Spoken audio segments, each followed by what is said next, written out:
बहुत प्राचीन काल की बात है। एक ब्राह्मण परिवार में एक पुत्र था जिसका नाम था कौशल। वह अपने माता पिता का इकलौता पुत्र था और अत्यंत विद्वान व संस्कारी था।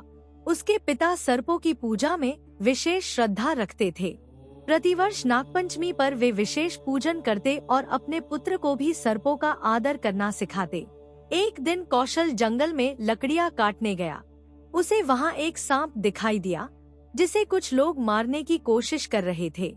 कौशल ने साहस कर उन लोगों को रोक दिया और कहा, सांप भी भगवान शिव के गले का आभूषण है, इसे मारना पाप है। लोगों ने उसकी बात मानी और सांप को छोड़ दिया। वह सांप दरअसल नागलोक का राजकुमार था। उसने प्रसन्न होकर कौशल से कहा, तुमने मेरी जान बचाई है। मैं तुम्हें वचन देता हूँ कि नागलोक की संपत्ति और समृद्धि तुम्हारे परिवार पर सदा बनी रहेगी। कुछ वर्षों के बाद जब कौशल के पिता का देहांत हुआ तो कौशल पर संकटों का पहाड़ टूट पड़ा। निर्धनता इतनी आ गई कि भोजन के भी लाले पड़ गए।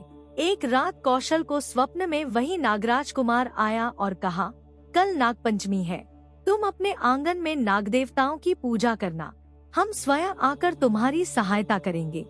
अगले दिन कौशल ने विधिपूर्वक नागपंचमी का व्रत और पूजन किया।